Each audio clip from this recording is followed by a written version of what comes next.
may ganito, ganyan. JQ, nagbabayad siya ng RPT, Real Property Tax, kaya may karapatang magtanong saan nagamit ang bayan taon-taon. Correct. No? Kung alam na pala natin ang problema, mas lalong dapat alam rin natin ang solusyon. Baka dahil nasanay na yung mga kababayan nila dyan sa Davao na, okay na yan, ganito. Okay na naman sa kanila, huwag mo nang intindihin yan. No, pero biruin mo, ang laki ng mga dumaang pondo sa kanila.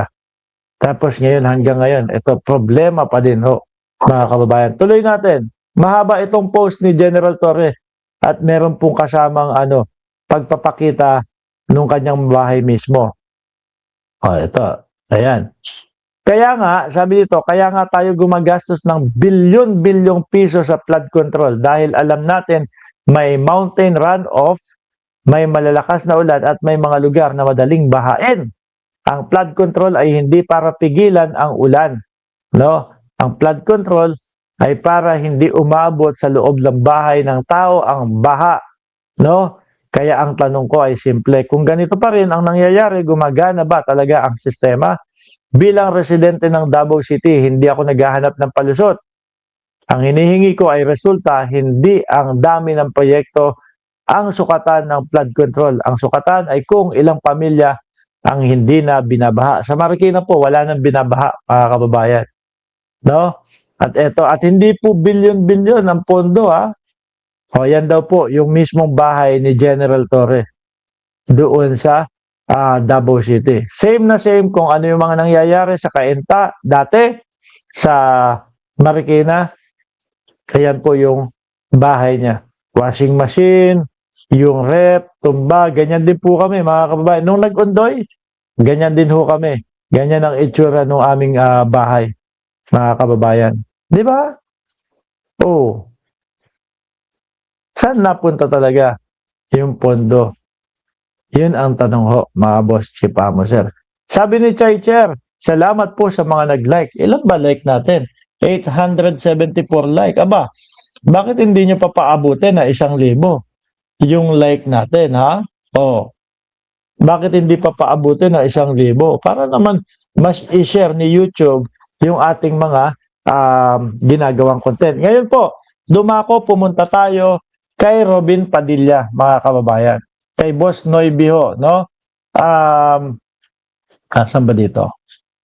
Kasi si Noybi nagpapalusot. Tama ba yung word na nagpapalusot na gamitin ko? Eto.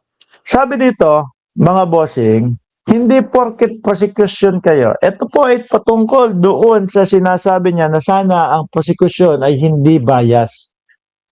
Base nga po doon sa ating sinasabi, Ma'am Angela Albina, no? Na yung prosecution po, yung kampo nila, Attorney Ligutan, yung kampo po nila, Congresswoman Leila de Lima, Chel Jokno, at lahat po dyan, mga kababayan, na nagsusulong ng impeachment versus Vice Presidente, sila po talaga ay one-sided. Isang side po talaga sila dahil ipinaglalaban nila na talagang merong mga ebidensya, kompletos recados, na dapat ma-impeach ang Vice Presidente dahil nga may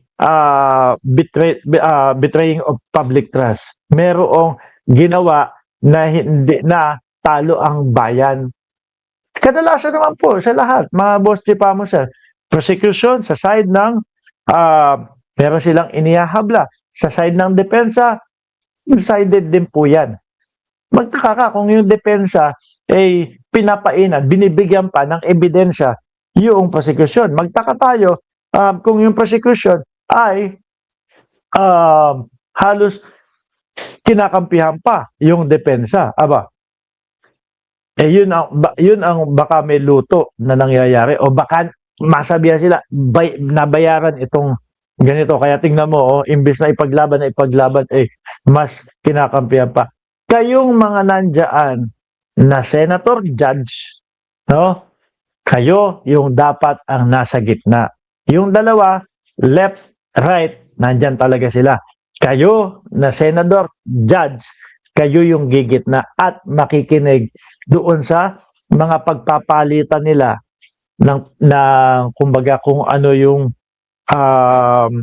ano tawag dito, pagdedebatehan nila, no? Kayo makikinig doon, sino yung mas matimbang, sino yung mas may sinasabi na totoo. Kaya lang, ang nakakalungkot po, sa sitwasyon ni Robin Padilla, Pia Cayetano, at sino ba yung nagpabalbal? Si Alan Peter Cayetano, mga bossing, ay mas ramdam natin na nandoon siya sa depensa.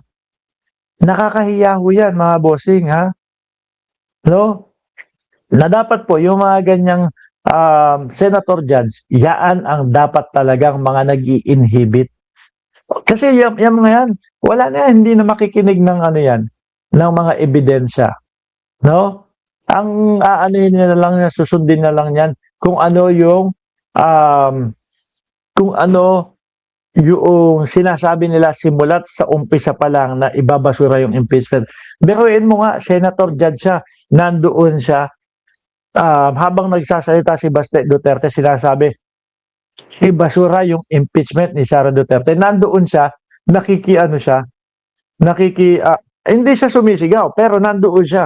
Ang pagdalo niya at pagtungtong niya sa entablado habang nagsasalita si Baste Duterte ay senyalis po ng pagkampi niya sa depensa. Di ba? O ito yung paliwanag ko. Sabi niya, hindi porket prosecution kayo, dapat puro conviction, no? No daw po, sabi ni Robin Padilla. Dapat ang ginagawa nila ay hustisya o justice. Kaya nga nandiyan yung mga yan eh. No, dahil naniniwala sila na kinakailangan magkaroon ng hustisya ng bayang Pilipinas sa kamay ng Vice Presidente na si Sara Duterte. At yung depensa naman, kaya nandoon para idepensa ang Vice Presidente na walang ginawang paglulustay sa pera. At kayo, nandoon kayo sa gitna. Pero pasensya na, hindi namin nakikita. Kaya nga po ang sabi ni Attorney Ligutan, no, about doon sa mga senator judge na mga kagaya nito, kung talo daw ba sila, kasi meron ng mga boboto na hindi papabor na ma-impeach ang Vice Presidente. Hindi po. Dahil ang mamamayang Pilipino ay nakatutok dito sa impeachment, mga kababayan, at mamamayang Pilipino ang nagre-react na po agad-agad kapag nakikita natin na kagaya ng mga taong to, sila Robin Padilla, ay umaabuso na po at kinakampihan na lang yung mga Duterte. No? Dapat ang ginagawa nila ay justice, ganoon din ang defense. Dapat hindi sila puro pagtatanggol sa inyong kliyente. Kunyari, para bumalanse, ano? Para mapanindigan yung kanyang ang prosecution ay hindi bias. Mahirap na yan, sir. No? Mahirap na yan, no? Meron nga akong nakita, sakit magsalita nun. May nakita ako, akala ko nga DDS yun eh. Yung kaibigan ko na yun. Pero nagulat ako, sabi niya,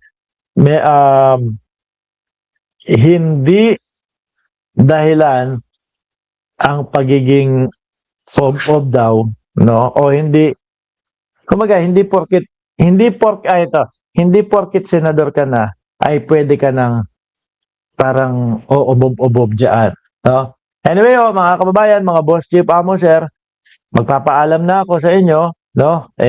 Magja-Jollibee kami, no? Dahil doon sa Cayman Islands walang Jollibee. Maraming salamat and God bless po sa ating lahat.